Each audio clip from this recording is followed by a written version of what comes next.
Hello and welcome. A happy news year ahead, a happy 2019 from the Conclusive Remark, a joint initiative of JNVLIVE and DATELINE Gujarat. You can access us on our handles, and today's topic, of course, the word itself will put a kind of mixed reactions on your face. The word is GST, goods and service tax. Yes, we are going to talk about goods and service tax, as the opposition calls it, a Gabbar Singh tax. But we have with us Dr. NARAYAN Vyas. Of course, he doesn't need an introduction anymore. Eminent economist, a thinker and a statesman. And this time we decided to talk on GST because there is a shortfall in the GST collection since the day this tax has been introduced in the country, in the nation. And now, just with 100 days, or we are in January, so January, February and March, the fiscal end years, the budget is awaited, the Union Budget 2019. At that time, we would like to talk and dissect and bisect about this goods and service tax with Dr. NARAYAN Vyas. Dr. Vyas, welcome to the Conclusive Remark, a joint initiative of JNVLIVE and DATELINE Gujarat. GST, the word goods and service tax, everybody knows. But when I say, when did the process really begin of GST? A kind of a primer for the viewers, if you can just tell. See, basically, as you very rightly said, goods and services tax is part of the Government of India's tax reform programs. Okay.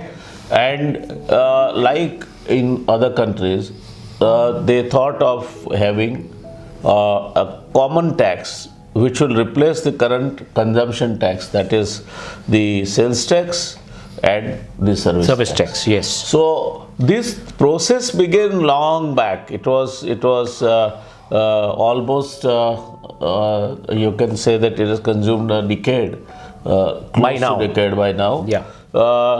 This was a committee that was headed by Asim Das Gupta, the finance minister of West Bengal. The idea started during the regime of Atal Bihari Vajpayee government in 2000. In 2000? Yes. So almost 18 years now. That is what I am telling you, almost two decades.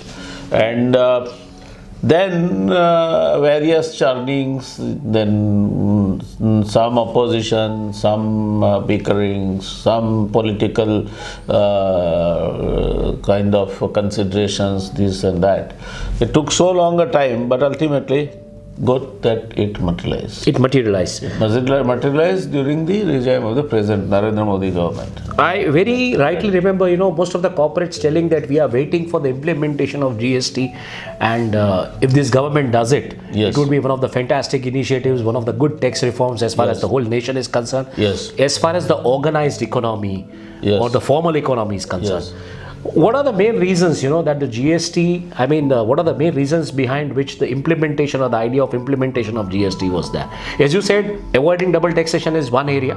Was it something to bring the economy into a formalized mode? When you initially think of any ideal arrangement, yes, you always end up doing things or thinking about it on, at times, over expectations or the issues which may not be viable or implementable in the field. True. So GST is proven to be a better tax system, no doubt about it. GST is capable of generating a more stable source of revenue to the nation because it is susceptible to economic fluctuations. So since it is on the end user tax, this is a better instrument which could give a better income in the hands of the national government. It is also important to replace the existing SST in order to eliminate the inherent weaknesses such as cascading effects. Certain areas, certain cases, especially there are reasons also for doing it. We'll discuss it slightly later. But there are issues: cascading effects, compounding effects, transfer pricing,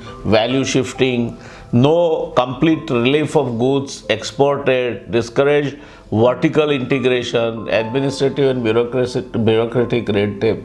Therefore, like any other change, when it is implemented, it is resisted because people are new to it. You are having some expectation. Exactly your expectations do not come through. When government comes out with anything, especially the tax instrument, it is bound to have those so-called bureaucratic repercussions. No repercussions. The bureaucrat is Resistance. basically trained to think negative. True. That somebody, like a person who is in police services, he would always feel that somebody is a criminal unless he proves it otherwise. But Judiciary, exactly other way around. But now GST is implemented even on a e-challan basis. Right, but judiciary like that is conditioned to think that a person is innocent unless it is proven otherwise. So, there were issues which are, you have seen what was happening even right under our nose in Gujarat and Surat.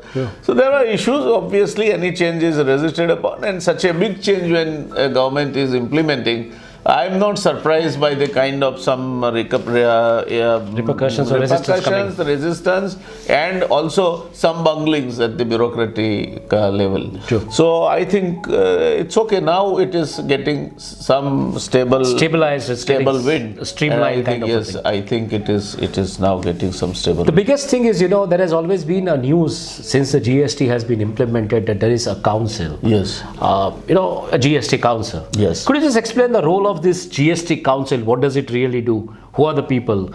How they take the decisions on, most of the times the GST council has taken a decision of reducing the items, or the tax slab on an item, or probably, discounting those items from the tax regime. So, what is really the role of GST actually, GST council? So, let us first go to the basics. Okay. The GST itself is a dispensation that has come through the constitutional amendments. Okay. The constitution was amended, the bill 2016 for introduction of goods and service taxes was passed by Rajya Sabha on 3rd August 2016, endorsed by Lok Sabha on 8th August 2016, and then it got the nod of the President in September 2016, 8th September to be precise. Now under this, there is an article 279A of the Constitution, 279A1 of the amended Constitution, that the GST Council has to be created. Now, GST Council is therefore a mandatory body. A mandatory body, and the amendment mandated it even on the President, that the President within 16 days of the commencement of Article 279A will, by notification, will bring into force 279A, and accordingly the Article 279A was brought into being on 12th September 2016, and the notification of which was 10th September 2016. So this is a council of the union and state government put together. It permits, we are in a federal system. Yes. So anything that you do, obviously, the states are required to be taken on board. Precisely. So this is because you are partially curbing their tax. You're partially curbing their value-added tax system and commercial tax system. And you are merging it with the central government taxes. Yes. So you need to consider the state government tax authorities also. Views, and at times they had no very favorable views on certain issues. So they keep on churning it, and ultimately the council recommends it, and then the finance ministry takes the necessary further action to make it an administratively declared thing. So this is the cause of the creation of the council, which is through a constitutional dispensation, and the basic idea is to see that the states are taken on board, the amendments and whatever are required to be done are done more or less unanimously, so that there is no friction between state and the state and the center. Dr. Vyas, as we have seen, more or less the GST Council has been in the news either for the reduction of a tax slab or removing a particular item from a tax regime. Yes. So, can you just explain, what are these rate slabs and how they are identified, or how a particular item is, taken out of a particular rate slab, or how a particular rate slab is declined on a particular item? See, basically we follow. I mean, basically how the GST changes are really happening. See, understand, there are a number of countries which follow a single tax system. Okay. India follows a multiple tax system. We have a system where a GST has multiple slabs. So the highest GST slab is there, the lowest GST slab is there, and these slabs are subdivided into 4 categories: 5%, 12%, 18%, and 28%. 5, 12, 18, and 28. Yes, the highest is 28%. The highest is 28, and that is supposed to be on the luxury items basically, goods, and the items which you generally want to discourage, or if those who are using them can afford paying that money to the government as a tax, because they are fortunate few who are able to use those items. While 5% are the items which are, most of the items which are over about 1200 items. Okay. So most of them fall in that 5% slab, where you have the common items like sugar, spices, tea, coffee, edible items basically. Coal and your drugs, misti, mithai, drugs, like all that sort of items which are day-to-day use. That's consumed as a human food basically. Yes. So the idea is not to make your daily life loaded with the cost. Taxes, true. So that it doesn't subject you to the consumer index going up. Okay. Then there is 12%, which includes computers and processed food. Then is followed by 18% hair oils, toothpaste, soaps, capital goods, and industrial intermediates, which are covered under this category. And as I told you, 28% includes luxury items such as small cars, consumer durables, air conditioners, refrigerators, premium cars, cigarettes, and aerated drinks, high-end motorcycles, etc. High-end products basically. High-end products. So this is what it is. Okay. But now, having said this, let me also, since we are discussing this issue, I thought I will also bring in this specific issue which is in currently being discussed, and where we should be very clear that why a particular system we are following and why we are not following those who are the countries which are also following. So kind of a prominent tax model in other countries, and yes, how it has evolved basically. Yes. But 2 things I would like you to understand very clearly that came by way of World Bank's criticism that the highest GST rates in India are 28%. It's true. That was the World Bank criticism. Yes, it was the criticism that the highest GST rate in India were only applying to a subset of goods. It is not highest rate as such. You have 4. Ultimately, earlier we are following a Canadian model. And the Canadian model would want to see that ultimately all goods and services are averagely taxed at 5%. Okay. Now, here we have to understand that if somebody wants a subsidy, somebody has to pay. Now, if you want to subsidize, you remove those 28%, bring it down to 20% from luxury goods. Are you willing to load those 5%, which includes large number of essential items and day-to-day use items? You have to have a trade-off between these two, and I think in their own wisdom, the government thought that luxury items should be taxed at 28%.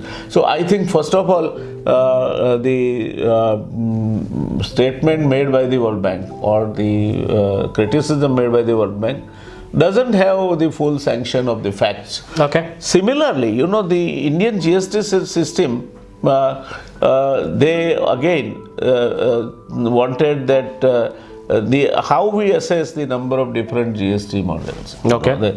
So, as I was telling you that Indian GST system has 4 non-zero GST rates, that is 5%, 12%, 18%, and 28%. Most countries around the world have a single rate of GST. 49 countries around the world use a single rate. So, multiple rate is another point of criticism. 28 use two rates, and only 5 countries Use the multiple rate model. like India. And in whose good company we are? Which are these 5 countries who are using these multiple 4 rates? These countries are Luxembourg, Okay. Italy, Okay. Ghana, And Pakistan, I suppose. Pakistan. Okay. So, obviously, I think this criticism is drawn by that you are amongst those 5%. India, if you are claiming to be an economy, which is going to be Except Luxembourg, I don't see any other nation really at par, because Italy is a part of PIGS basically, if you see. whatever it is. I mean, Ghana. we don't comment on any nation. My point, on a lighter note. But Yeah. the fact is that you are claiming you are claiming to be, and you are aspiring to be, Yes. one of the largest 3 economies on the globe by 2050. Maybe US, China and India, or maybe China, India and US, or maybe US, India, US, India and China. So whatever it is, depends, because right now India and China put together account for 33% of the GDP on the globe. So if you are on one hand, you are saying that we are going to be competing with United States of America and China. To become a multi-rate model. major economy, and then you are sailing in a good company like Ghana and Pakistan. It sounds little uncomfortable. I think again my question comes on this point, which you made, Dr. Vyas. Yes. Which we have repeatedly said. We are an inward economy. The consumption which happens in the country like us, I think you should have some kind of discrete slab rather than multiple slab levels. That's what India has that's my take. India has amongst the highest number of different GST slabs in the world. So it's amongst those 5 very, very fortunate countries. We are the extreme unlikely that India will ever have a single rate. I don't think India will have ever. Reason is, you have on one hand a shortage of 500,000 houses. True. On the other hand, somebody gets 450 crore of a house in a gift. So now in this kind of income inequality regime, to think of a single rate, I think is not going to be possible. We are an economy where maybe bottom 50% and middle class, that is another 40%. They are not much different, but top 10%, especially top 1%, the income differential is so steep. The luxury goods which they consume, I think having them in one slab would mean that you are subsidizing those already fat pocket people at the cost of the bottom of the pyramid. So that's where you can't have that cannot have the kind of income distribution indifferences which you have. Yes. You may not be in a position to have a single slab or a 2 slabs. No, that is not going to be possible. Okay. And therefore, we can say that we have not reached the terminal goal as yet. And so that is also one of the reasons the multi-regime slab has been criticized. With I think when you talk of countries like Luxembourg, Pakistan I think is almost in the same line where we are, like you have a rich class, a poor class and a middle class. Ghana and Italy, I think in terms of size, in terms of GDP, none of these countries are comparable to us, precisely. Why any comparison you would draw? Except that we are in that same regime, that's how it is. Yes, except that we are in that 5 rates regime. Nothing is really common. Comparable between these countries. Nothing is comparable, and nothing is common as well. So, I think eventually India will have to think, it may not be 5% as Canada. True. Having. But you'll have to learn out of lessons basically. And make this graph smaller. That is what maybe you might eliminate in a process 1 or 2 categories and have 1 category, 2 categories or 3 categories. Government has basically mooted this idea of GST rates, and Chidambaram, the former finance minister, had called it a stupid idea. Yes. I mean, how do you see this? Because No, Chidambaram has not said that GST is a stupid idea. No, not GST. The rates and the kind of indifference in the rates. Yes, that is what he was trying to... That was he was critical about. Congress, as a leader, he was trying to criticize. There are two reasons. Perhaps one is, I have very high regards for Mr. Chidambaram. Okay. You should not forget that he has at times to speak for his party also. Okay. So he could not have given a blanket certificate to the present day government.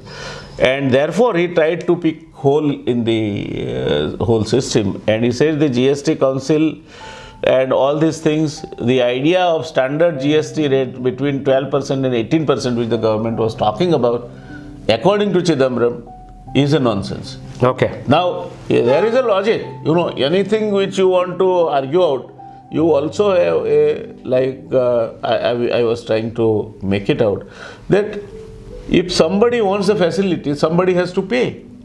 If you want to make only two rates, that means in the first instance, you are taking 5% to 12%. Let us understand that. And that will hit a huge population of middle class and bottom of the pyramid people. But don't you think, Dr. Vyas, at that time, it was a basic Excel sheet calculation which had happened? Because I remember even the toilet blocks which were used as a part of the Swachh Bharat Abhiyan, I mean, they were taxed into the luxury product. I had met the people who had come from Thangad and these places when Mr. Arun Jaitley was to deliver a lecture at Karnavati Club last of the last year, and that's where the people were talking how you can put this, this product under a luxury slab. You should understand, larger is the system, larger are the layers of inefficiency. So maybe there are examples like what you are quoting, but that doesn't Toilet mean... blocks can't be a luxury. My point is you can correct it always. Yeah. You know, when you are implementing such a huge change, there are bound to be something which are going to be the misses and hits. So you can correct it. There is nothing wrong if the Thangad issue was right, and Finance Minister, to his credit, has corrected quite a few of the things in the GST. He has not stood on the same standard it should be under that no, I will not do it. He said we are open. So I think when you are implementing any change, there are bound to be certain things which are unexpected, which are not even the sanitary pads and that Lahu ka Lagan happened at Twitter trend. So I think that you should not also blow it up unnecessarily. But I mean, largely this idea, why it was this rate slab idea, why it was considered as a stupid idea. No, he said that, I mean, if you want to give a logic to Chidambaram, one can always say, as I was telling you, that you have 12 and 18%, then what happens to 5%? Okay. They have to go up. You understand? They have to scale up to 12% minimum. And those 28% who are the deep pocket people, they will be benefited. You can't have a system which robs the low income poor people and subsidizes the deep pockets. So maybe, I mean, there may be, I mean, one should also think it with an open mind. When a person like Chidambaram has said that, you should not just laugh it away because he is from the other party. I think you should scrutinize his logic, and if there is any validity in that, as a nation, you can't stand on this issue. But then again, the bottom of the pyramid, which we always talk as per the Dr. C.K. Prahlad's model, the bottom of the pyramid is the biggest consumer force. Yes. So 5% on that. I mean, at 28%, maybe a guy may buy an AC or a luxury car or whatever. That is not to that level precisely. That is precisely Chidambaram's argument, that if you make it 18%, okay, do it.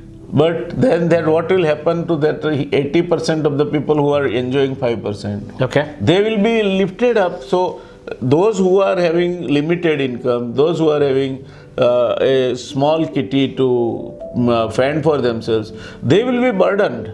So I think one need to examine Chidambaram's statement also with due seriousness. After all, he has also been a finance minister and a very eminent lawyer. So I won't say that Chidambaram is speaking something out of head. Let us understand, if there is substance in it, finance minister is always liberal to accept those wherever the corrections are required. I think he should accept it. The biggest thing is there has been a shortfall in the GST and excise revenue. That's been Yes. more in the news. Yes. The fiscal deficit gets increased to 6.48 lakh crores. So it's almost 6.5 trillion rupees Very right. on November 2018. Very right. How the government will meet its target of 3.3% of gross domestic product? See, issue Because one of your biggest tax collection, a centralized tax collection has failed. I have worked some back of the cover kind of calculations while I was coming to for this discussion. See, understand, revenue is the first thing, because unless you have money, Yes, you can't do anything. true. So the first thing that should worry is between April and November 18, there is revenue deficit of 152%. My point is That is one thing. The dividends and profits which the government receives, there is minus 33% of the target, precisely. 70% less than last year. Okay. Then subsidies has and payment which goes out of government is 86% of already budgeted amount True. up to November 30. So there the outgo continues. Now what happens? RBI dividend, which last year was 65,876 crore. Budgeted amount is 58,000 crore. And the RBI is now going to be paying 30,659 crore. So there is substantial decline. Now, where does On this the money RBI come? dividend, basically. Where does the money come? Insurance companies' dividend has gone up by 17,357. But that is largely the rate has been increased in the premiums and everything you can call it. So that is it. Yeah. That is. And disinvestment, which was around 72,500 crore, is likely to be 1 lakh crore. Okay. So I think government is going to be in really a tight corner to I mean, breach. there is no arm room basically when I see this calculation. No. And, You have been shortfall on the prime core revenue collection. Does it indicate, Dr. Vyas, that the economy, the formal economy, which was much tom-tomming the GST, what has happened over there? Has it gone on the informal mode? Number one. I won't say. Number two, is there a kind of a slowdown which is tinkering that the GST collection has declined? Has there been some kind of defunct units, or there's been some slowdown in the economic process? Maybe in the manufacturing sector per se? See, there are some noted economists who were part of the government before they left. Okay. They have also accepted that there is a slowdown in the economy. Okay. So let us not be so naive to say no, the economy is moving. No, economy is not moving. There is a slowdown. I mean, this is one of the indicators. And a deficit in your centralized tax collection Yes. not happening. This is not an income tax. Please try to understand. This is absolutely a tax on a Maggi packet which I buy Yes. from a shop Yes. and which is being taken into account on an electric billing system. Yes. Or a thali which I consume in a restaurant which is gone on an electronic billing system. So it is not something which, like I have an income and I'm hiding that income and I'm not paying a tax. This is absolute billed transaction that has a deficit. True, very true. So therefore, one should not be naive to say that economy is booming. Economy is booming, and it is evident from the corporate tax collections also. They are True. 70% of what was budgeted. That's what was budgeted. Yes, and total direct tax is around 66%. So I think there are all indications that the economy is not In shape. and by virtue of that, the revenue deficit touches 152% of the budget estimate for the full year during April-November, at 33% of the budgeted target up to November. The receipt of dividends and profits also is less than what it was. So if you put all these indications together, there is an economic slowdown. You have to accept. Also, another factor we can consider was rolled out. There was a kind of a blueprint which was ready and which said a kind of Excel sheet calculation that this is the collection which will happen, and all of a sudden you had to start restructuring the whole GST. Yes. You had to remove certain items. You had to put certain slabs and kind of things. I mean, How do you see the rate cut on the 23 items? Let's say the recent. It's not much. You know, how do you see it will impact the economy? You don't go by items. Yeah. It is 5,000 crore on the lower end items. Okay. And 2 items, cement and another item is about 30,000 crore. So okay, let's remove the 35,000 crore on one side. Yes. Then too you are at a deficit of what like? You are today clicking around 36,000. Averaging around, say, what was collection which was thought about 100,000 crore every year. Every year. You are missing that target by 4 to 5,000 crore. So you may end up, as far as GST collections are concerned, maybe something like 36 to 40,000 crore less. So that is the items which you removed ideally. I mean, which 5,000 crore small items, like 30,000 cement crore.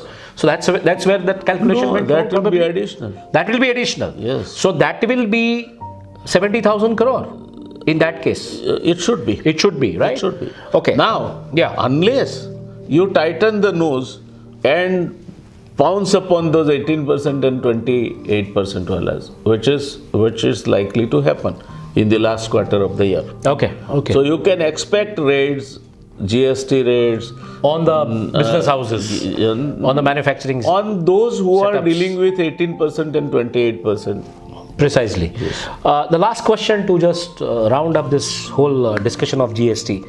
Petroleum products is one of the important revenue earner for the state governments. Yes. We have in past discussed $1 rise is giving a kind of revenue of almost 10,000 crores. Fortunately, oil prices are coming down. I understand. But why it has not been included in the GST regime? They are less than 50%, $50 today. That's So fine. But why why it is not in the good GST regime? See, you understand one thing. First of all, India is a federation of states. Okay. The GST, the states levy, the state taxes that they levy are not uniform. Precisely. If you take petrol and consider Maharashtra, they are levying as high as 40% tax and go to northeastern state 6%, add valorem. Similar is the case with diesel.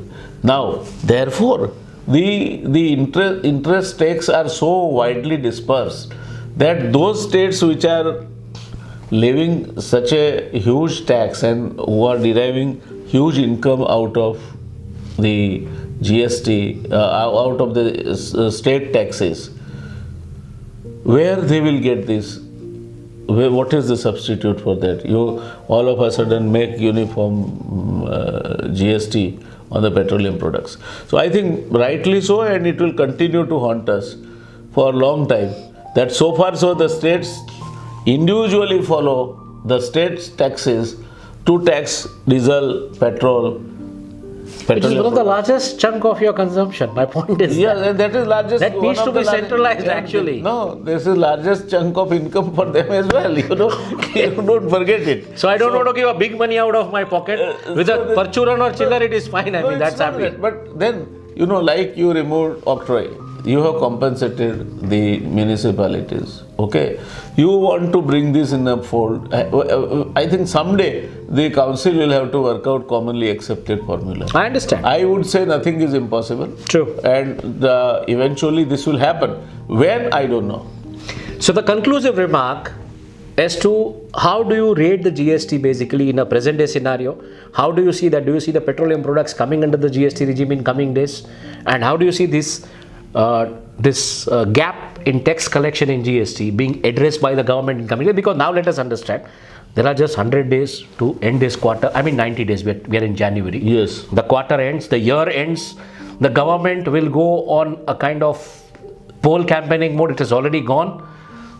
What happens now with the GST? No, I will say that you are going to be this year falling short of the targets, falling short of the budgeted amount. Precisely. It could be anything around 40 to 50,000 crore. Okay. That is number one. That immediately would have impact on your fiscal deficit. Precisely.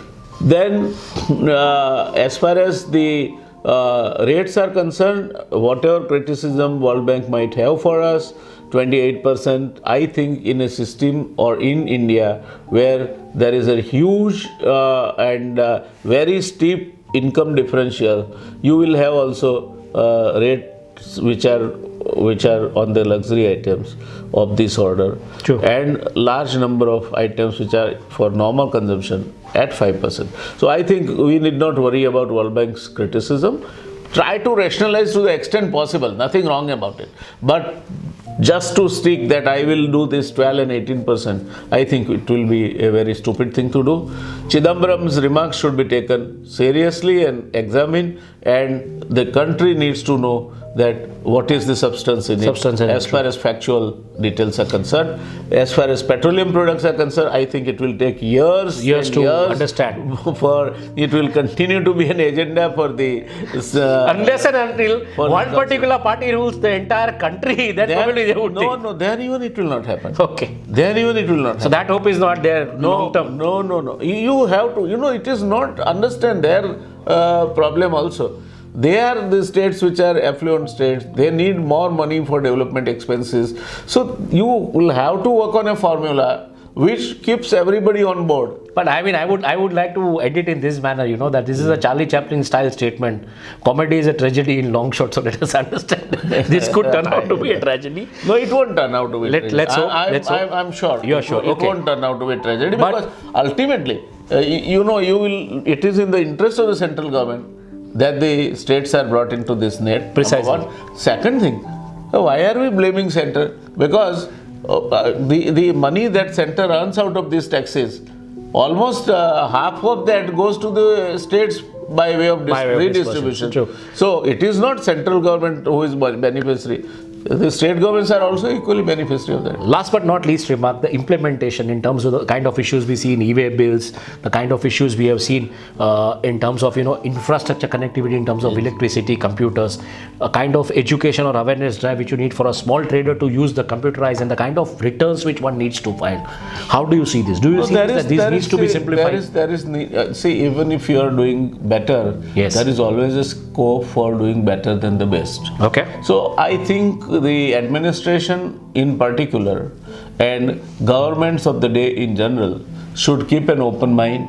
Ultimately, if trade prospers, if industry prospers, if farmer prospers, ultimate beneficiaries are the governments, because they earn more by way of taxes, because there will be more consumption if there is buoyancy in the economy. So I think it is in overall interest of all the stakeholders to go for a rational system and see that this, having accepted now, there is no way of going back, see that it succeeds. So the model has to evolve. That's what you mean to say. And India in a situation where it is with these 5 countries can set a kind of a benchmark. Yes. In coming days to such nations. Not with these 5 countries. 5 countries are in a different club. No, I understand. India, we don't have those comparisons. India only happens to be in that club because India has 5% to 28%, yeah. 5 slabs of 5 slabs. So let us hope that it becomes a evolving role model for other nations to accept in coming days, where there are such issues of inequality in distribution of income. Let's conclude this on this remark. And a federal system. Yes. Where the states are not necessarily going to be cooperative with the center. True. So do keep on watching on JNVLIVE Talk Economics with Dr. Vyas, and of course DATELINE Gujarat on our YouTube handles, and we'll keep on discussing these things, and let's have your suggestions, let's have your comments, so that we also evolve with the GST model, the way GST model is evolving in our nation. I think final comment from Dr. Vyas and we close. No, I totally agree with my colleague. GST has come to stay. So if you are going to be having a member of family which is going to be with us, then the best part of it is bury the hatchets and make the friendship with the system. The government, the bureaucracy must accept those legitimate problems which are there on part of the traders, on part of the industry, and the best thing is have the simplest system for the lowest end compliance stakeholder, and have whatever complicated system you want to have for those which are corporate houses and the high-end compliance stakeholders. So I think the reality would someday lie in between. Someday we would see also petroleum products coming in the fold of GST, and someday, hopefully, we will see that the purpose for which the GST has been brought, that it will be giving better revenue to the state, that is better revenue to this central government, more reliable source of revenue to the central government, less hardships to the people in the country will materialize. Till then, I think we will have to evolve the system and bear with the inconveniences which are part of any change anywhere in the world. I think, friends, next time we will discuss about one of the basic reasons why you have 28% and 5% spread is that you have a steep income inequality graph. We shall try to place before you what are these income inequalities, where do we stand in comparison with the world, what does it mean to the people at large as far as India is concerned, and the issues related with this. Till then, goodbye friends, and be with us. Register on our Twitter on our YouTube handle and tell us what you want to be discussed and your frank comments on whatever the presentations we are making before you. Bye and have a nice time. God bless you. Thank you. Thank you.